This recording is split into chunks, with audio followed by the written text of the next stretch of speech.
Então, nós vamos dar sequência aqui à nossa aula sobre o estudo aprofundado do Evangelho segundo João, nos lembrando de que Jesus, sem dúvida nenhuma, é a água viva, né?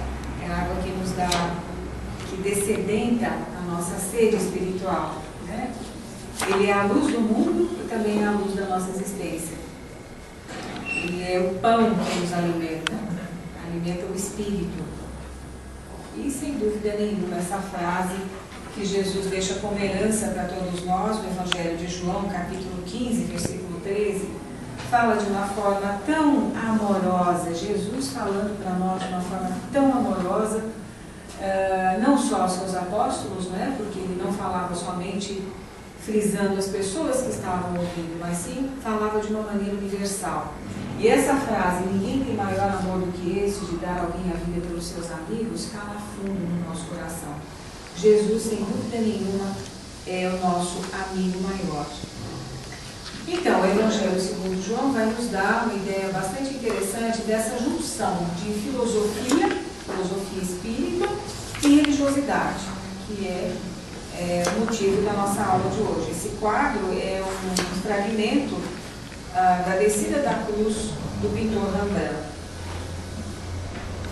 Muito bem, a gente vai dar uma pequena introdução histórica a respeito de determinados assuntos que se relacionam com a formação dos 4 evangelhos. A gente não vai falar sobre a formação da Bíblia como um todo, sim dos 4 evangelhos que nos interessam, mais especificamente o Evangelho de João. Então, quem que estuda os evangelhos, né? Quem que forma, quem que constrói, por exemplo, uma Bíblia como esta daqui, como é a Bíblia de Jerusalém? Olha só, aqui tem as duas partes, o Velho Testamento e o Novo Testamento, né? Então, quem que constrói esses livros? Quem é que dá sequência a uma possível atualização de linguagem, né? Não de informação, mas de linguagem? São os exégetas, né? Aqueles que estão nas igrejas protestantes, nas igrejas católicas também, e também nas universidades, né? As suas origens e fases sucessivas da tradição evangélica faz com que os evangelhos estejam sempre com uma linguagem própria ao nosso entendimento, nós aqui que somos do século XXI, né? A tradição religiosa popular formou-se pouco a pouco em evolução desde Jesus até o século IV depois de Cristo. Nós temos que ver que o século IV depois de Cristo foi um século de grande conturbação filosófica, religiosa, social, antropológica, né? É um século de grande ebulição, né? O Império Romano estava quase todo esfacelado, né? Não havia mais um suporte social, político, que o povo pudesse se sustentar e dizer, não, a religião pode não me dar um apoio que eu preciso, mas o governo, o Estado me dá. Então, nesse momento já não vai dar mais, né? No ano 410 depois de Cristo, definitivamente o Império Romano é esfacelado, cai, né? Mas durante o século IV, um pouco depois, o Império também já não estava mais se segurando em termos políticos, sociais, filosóficos e muito menos religioso, né? Documentos sem autoria e datas específicas podem ser utilizados como uma análise a esses exégetas, mas não podem ser considerados como um documento oficial. Após Jesus, a tradição oral nos dá uma informação bastante interessante, ou seja, todas as informações que a gente pode obter em função dos ensinos dele próprio, né? E os costumes de sua época são transmitidos através da tradição oral, ou seja, de pai a filho, né? Não havia uma preocupação em escrever, já que se acreditava que Jesus voltaria em breve. Por isso que os seus evangelhos são escritos muito tempo depois da sua morte. Esse é um fragmento do Evangelho de João que está no Museu de Knesset, em Israel. Evangelho vem do grego euangelion, que quer dizer mensagem e bem, ou seja, boa mensagem. E também do latim evangelho, que quer dizer boa nova. nós temos que lembrar que Jesus nada deixou escrito. A tradição oral, disseminada, portanto, desde a sua época até o nosso momento, ela foi feita pelos seus próprios apóstolos, né? Os seus ensinamentos, os milagres, os acontecimentos, as parábolas, enfim, tudo aquilo que diga respeito ao envolvimento de Jesus com a população foi transmitido por seus apóstolos. Existem formas estereotipadas do ensinamento verdadeiro de Jesus a fim de facilitar a memorização e divulgação. Há necessidade de fixar por escrito também, por exemplo, em Lucas, capítulo 1, versículo 1, muitos antes de mim escreveram do que Jesus fez e ensinou. Então, isso aqui é um atestado cabal da tradição oracular, né? Ou seja, oral. Melhor dizendo, oral. Os evangelhos de Mateus, Marcos e Lucas são conhecidos como evangelhos sinóticos, devido a conterem uma grande quantidade de histórias em comum, na mesma sequência, algumas vezes utilizando exatamente a mesma estrutura de palavras. Tal grau de paralelismo relativo ao conteúdo, narrativa, linguagem e estrutura das frases somente pode ocorrer em uma literatura interdependente.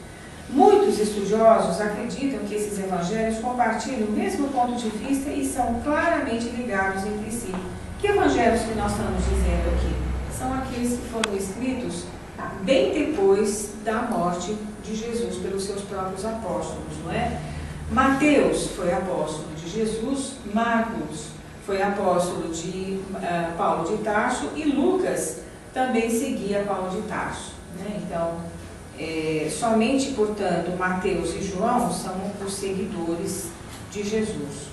Os evangelhos sinóticos, sinopse vem do grego, que quer dizer visão de conjunto, ou vista de conjunto, sumário, resumo. São esses evangelhos de Marcos, Mateus e Lucas. Eles trazem, portanto, semelhanças de narrativa sobre a vida de Jesus.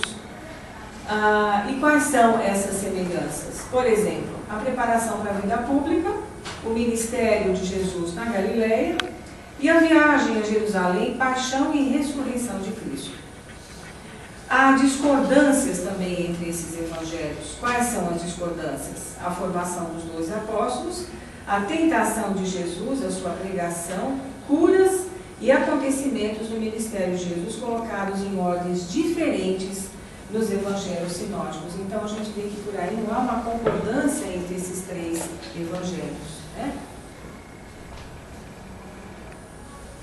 As causas para isso, dessas discordâncias, são, e das concordâncias também, ambas, né? A fonte oral comum, ou mais de uma fonte oral comum, a fonte escrita comum, mais de uma fonte escrita comum. Então, a gente vê aí uma questão de generalização. A fonte oral e escrita comum, um dos evangelhos seria a fonte comum, ou seja, tenha servido de base para a formação de todos os outros, né? E principalmente Marcos ou proto-evangelho de Mateus. Por que a gente chama de proto-evangelho de Mateus? Porque, historicamente falando, as pessoas acham, os historiadores, os exégetas também, acham que houve um evangelho de Mateus escrito na época de Jesus, né? Evangelho esse que se perdeu com o tempo. Quando nós consultamos Paulo e Estevão, autoria espiritual de Emmanuel, psicografia do Chico, nós vamos encontrar a Casa do Caminho estudando esse proto-evangelho, né? Porém, esse evangelho de Mateus que chega até os nossos dias não é esse que a Casa do Caminho estudava, né? Então, a suposição, ao que tudo indica, Emmanuel se refere a esse proto-evangelho que historicamente ele está desaparecido e que consta no livro Paulo e Estevão. Essa ideia é uma ideia minha, viu, gente? Não é uma fonte histórica. Então, a gente supõe de que Paulo de Tarso, quando ele toma todas as anotações de Mateus, se desloca para o deserto e vai estudar, né, essas anotações, ele está realmente levando um evangelho que já existia, portanto, algumas anotações que já existiam. E, portanto, a gente foi ao encontro, nós fomos ao encontro dessa ideia dos historiadores de que existia realmente esse proto-evangelho, né? Os evangelhos sinóticos foram escritos em hebraico, siríaco, grego e aramaico. Em que data? Marcos foi escrito por volta dos anos de 60 a 80 depois de Cristo, Lucas e Mateus 80 a 98 depois de Cristo e João Evangelista 98 a 110 depois de Cristo. Essa é uma fonte retirada pelo Leon Denis, no livro Espiritismo e Cristianismo. Quanto ao quarto evangelho canônico, ou seja, todos eles são canônicos porque fazem parte do cânone católico, né? Quanto ao quarto evangelho, o evangelho de João, que foi escrito em Éfeso, quando João já estava exilado em Éfeso, ele relata a história de Jesus de um modo substancialmente diferente, pelo que não se enquadra nos evangelhos sinóticos, né? Dessa maneira, nós temos 4 evangelhos canônicos, dos quais 3 são sinóticos, que a gente já fez a referência aqui, qual é a diferença, né? Ok? Muito bom. O cânone bíblico designa o inventário ou lista de escritos ou livros considerados pela Igreja Católica e aceita pelas demais igrejas cristãs como tendo evidências de inspiração divina. Cânone, nesse caso, em hebraico, a palavra é kener, ou no grego, kanone, que tem o significado de régua ou cana de medir, no sentido de um catálogo. A formação, portanto, do cânone bíblico oficial, ele vai se dando gradualmente ao longo de 1500 anos. Então não foi algo que foi escrito de pronto, de chofre, né? Ele foi sendo construído devagar ao longo do tempo. Aqui a gente tem um exemplo de uma Bíblia escrita à mão em latim, que está à mostra na abadia de Malmesbury, em Wiltshire, na Inglaterra. A Bíblia foi escrita na Bélgica no ano 1407 depois de Cristo, para ser lida em voz alta, né, no monastério. Então, vejam que coisa interessante, está escrito em latim, foi manuscrito, né, e esses desenhos todos também são feitos à mão.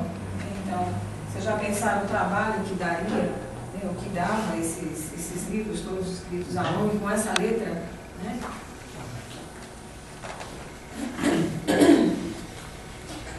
Uma coisa que a gente precisa entender, que afora as diferenças que existem entre os evangelhos sinóticos, também ao longo do tempo aconteceram várias alterações e fundamentais nesses textos, né?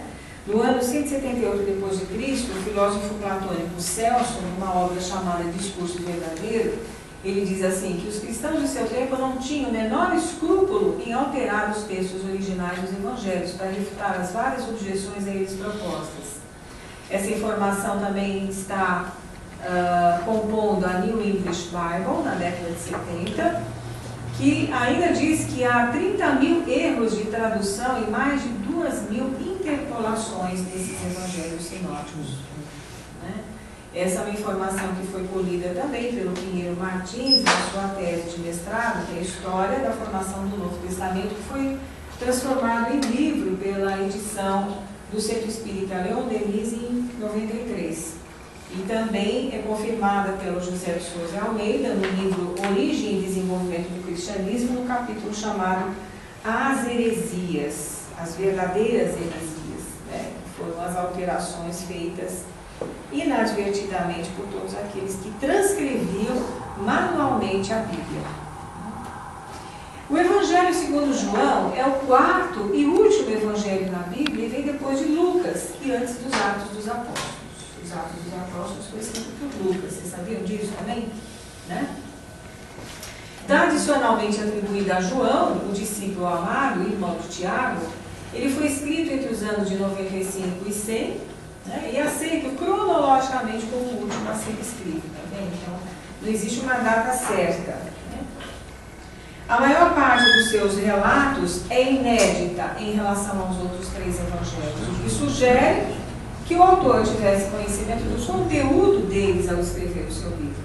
Então, Então, olha só que interessante, é quase como se ele tivesse um livro base, que ele vai servindo de um estudo um pouco mais aprofundado e ele vai formando o seu próprio evangelho.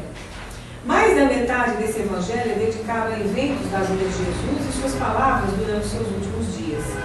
O propósito de João foi inspirar nos leitores a fé em Jesus como Filho de Deus. João também dá ênfase à total dependência humana em relação a Deus para a salvação. Isso aqui é muito importante a gente notar, hein, gente? João dá ênfase à total dependência humana em relação a Deus para a salvação. Um trecho como esse, vocês podem dizer que faz parte do cânone da teologia católica, não é? Então não há salvação se não for por meio do estudo aprofundado evangélico e principalmente ministrado pela igreja, né? Por isso a obra catequética dela. Então o ser humano depende de Deus para se salvar, né? Absolutamente. Nesse evangelho, tudo pode ser discutido, desde a sua autoria, olha só que coisa interessante, né? Até a historicidade da sua narrativa e a mensagem que pretende transmitir, porque ele está escrito numa linguagem considerada simbólica, em alguns momentos enigmática, o que lhe confere o caráter gnóstico. A gente vai ver já já o significado de gnóstico, né? Utiliza-se de antinomias. Então, nesse evangelho a gente tem antinomias. Quais são essas antinomias? Luz, trevas, verdade, mentira, anjo da luz, anjo das trevas, né? Então, há uma dualidade nessa linguagem, né? É quase como se tivesse sido escrito por alguém que tivesse cursado as escolas maniqueístas após o primeiro período apostólico cristão, lá pelo século IV depois de Cristo. Interessante isso. Quer dar a entender o sentido da vida, dos gestos e das palavras de Jesus. Essa é uma informação contida na Bíblia de Jerusalém, dessa parte, né, que aí está. Né? Muito bem. E o que é gnosticismo? Gnosticismo é toda essa definição que vocês estão vendo aí. É um conjunto de correntes filosófico-religiosas sincréticas. O que é isso? Correntes filosófico-religiosas sincréticas. Então, filosofia, sincretismo, né? Entre filosofia e religião, né? Numa época que era uma época bastante conturbada, nós já dissemos aí, que foi no século IV e V depois de Cristo, né? Principalmente lá na região de Alexandria, que chegaram a mimetizar-se com o cristianismo. Então, olha só a formação aqui da teologia católica, gente, dos sacramentos e da liturgia e tudo mais. Olha a origem disso tudo, né? Nos primeiros séculos de nossa era, vindo a ser declarado como um pensamento herético após uma etapa em que conheceu o prestígio dos intelectuais cristãos. Por que a gente está dizendo tudo isso? Porque talvez o catolicismo tenha sofrido uma influência gnóstica, mesmo que não admita. Percebe? De fato, pode falar-se de um gnosticismo pagão e um gnosticismo cristão, ainda que o pensamento gnóstico mais significativo tenha sido alcançado como uma vertente heterodoxa do cristianismo primitivo. Está dando para vocês entenderem, gente? Tá? Pode falar, tá? Muito bem, o Evangelho de João, também nós podemos dizer que ele é um ensaio filosófico sobre a natureza do fundador do cristianismo e o seu papel no universo como força criadora e regeneradora. Então, se nos evangelhos sinóticos Jesus é o pastor, no Evangelho de João, Jesus vai tomar uma linguagem absolutamente universal. Né? Então, ele sai da sua tribo, ele sai de Israel, ele sai do meio do povo escolhido para difundir a sua mensagem de uma forma absolutamente universal, né? E regeneradora. Assim, o Evangelho de João, além de ser um dos pilares da teologia cristã, é um livro que interessa a não cristãos também, em busca de uma sabedoria superior ou divina. Eu acho interessante, vou fazer uma pausa aqui nessa frase aqui, porque é muito interessante uma coisa. quando nós olhamos os exemplos dos apóstolos de Cristo, né, na casa do caminho, as tarefas que eles fazem, os estudos, a divulgação dos ensinos de Cristo naquele momento, e vai chegar Paulo de Tarso com uma postura absolutamente diferenciada. Então, ele não se propõe a falar para os judeus, para o povo escolhido, ele quer falar para os gentios, né? Ele quer falar para as pessoas que não fazem parte dessa grei, dessa tribo, né? E, portanto, Paulo é aquele que vai lançar pela primeira vez essa ideia universal dos ensinos de Jesus, porque é ele que vai levar para fora, né, dos muros israelenses a mensagem do Cristo. Então, digamos assim, que Paulo de Tarso e João estão andando juntos, né, porque tem a mesma ideia universalista da mensagem de Jesus. Eles captaram essa ideia por parte da disseminação desse evangelho de Jesus.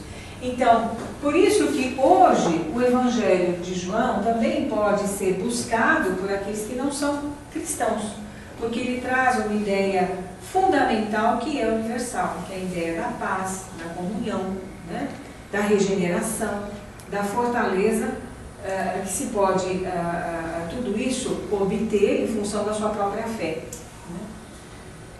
Por se tratar do mais profundo e elevado dos evangelhos, é representado na iconografia ortodoxa, ou seja, nas religiões orientais cristãs, e principalmente a ortodoxa grega, pela águia, que é uma ave que olha mais de perto o sol e simboliza a contemplação e o conhecimento espiritual. Então, quando nós vamos buscar dentro da iconografia religiosa, o que é iconografia? São todos os ícones, as imagens que representam a Jesus, os apóstolos, né? Então, a iconografia ortodoxa cristã, e principalmente a grega, também traz essa figura da águia por trás do apóstolo João. Aqui ela está bem mais... ela aparece muito mais, né? Olha aqui, ó. Quase como se ela estivesse inspirando os escritos de João. Olha aqui, João está aqui escrevendo, né? E principalmente já numa certa idade, quando ele começa a escrever o Apocalipse, né? Ele já está bem idoso, né? Lá na ilha de Éfeso, e ali em cima também a sombra da águia. Interessante isso, né? Mas isso é uma ideia medieval, viu, gente? Bom, aqui é a entrada da Igreja Santo Sepulcro, para que vocês tenham uma ideia dessa riqueza que é a iconografia das igrejas orientais. Então, logo que a gente chega na Igreja do Santo Sepulcro, esse senhor aí à esquerda é da religião copta cristã, né? Então, aqui tem os símbolos dessa religião cristã. Isso aqui são... Como é que a gente fala? Tem velas que são acesas aqui dentro, né? Então, quando a noite começa a cair, eles acendem essas velas para iluminar o portal de entrada à Igreja do Santo Sepulcro. Ela é uma basílica, na verdade. Está construída em Jerusalém, por cima do Gólgota, né? Daquilo que se supõe tenha sido o Monte Gólgota, né? E embaixo do Gólgota tinha a gruta onde Jesus foi posto ali logo após a sua morte, né? E cujo espaço pertencia a José de Arimateia, né? Tudo isso a história cristã relata. Ali também à esquerda é o outro lance da entrada dessa Basílica do Santo Sepulcro, para que vocês tenham uma ideia do tamanho. São as pessoas entrando ali, né? Então, logo o portal de entrada é imenso, ali dentro também é muito grande, né? São 3 andares. No andar de baixo é aquilo que vocês viram. Então, essa basílica é dividida entre 8 religiões cristãs. A católica, a ortodoxa grega, a armênia, a copta e tantas outras, né? Então, aqui, por exemplo, aí você sobe algumas escadas, você vai para o andar de cima, é simbolizado o espaço onde Cristo foi fincado na cruz e crucificado. Então, o espaço onde ele foi fincado na cruz quem gerencia esse espaço é a Igreja Ortodoxa Grega com seus ícones, né? E o espaço onde Cristo foi erguido, onde a sua cruz foi erguida, é esse espaço aqui que pertence à Igreja Católica, né? Então isso aqui é simbolizando, né, o local onde a cruz foi fincada, né? Então todo mundo que chega lá coloca as mãos ali e faz uma prece. Então esse quadro está simbolizando o erguimento da cruz e o fato dela ficar fincada no chão, né? É lógico que não foi esse o espaço original, mas eles colocam assim para simbolizar o Gólgota, né? Esse espaço do Gólgota. Então todo mundo que vai lá coloca as mãos, que foi o que eu fiz também, né? E fazer uma prece a Jesus, né? Então esse aqui é o andar de cima. O andar de baixo traz a pedra onde se supõe o corpo de Jesus tenha sido colocado, né? Pelos seus pares, ou seja, por João, Maria, José de Arimateia, não é? E então esse andar de baixo ali é a entrada, onde vai estar essa pedra. Aqui é o lado de cima dessa porta, né? É um portal, né? Então a gente precisa abaixar para entrar ali dentro. Olha só, isso aqui é tudo mármore com os desenhos, os escritos aqui em latim, né? E aqui é que está a pedra onde supostamente o corpo de Cristo repousou após a sua crucifixão. Então todo mundo que entra aqui, entra um por um nesse espaço, não pode entrar mais do que 2 pessoas, porque não tem espaço para isso, né?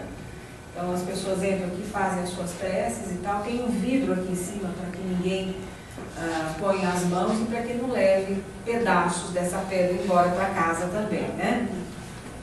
É importante que se diga que deve se preservar toda essa tradição. Esse daqui são as ruínas do Palácio de Herodes, né? Também em Jerusalém. Aqui tem uma placa aqui no cantinho, onde para a identificação está escrito em hebraico, ruínas do Palácio de Herodes. E aqui é a Mesquita de Omar, que foi erguida sobre o mesmo espaço arquitetônico onde estava o Templo de Jerusalém. Então essa daí é o meu grupo de companheiros que estudaram comigo lá em Israel, diante da Mesquita de Omar. Essa mesquita é muito bonita. Bem, então, antes que a gente possa entrar na influência da cultura grega nesse evangelho, a gente vai fazer um pequeno intervalo, ok?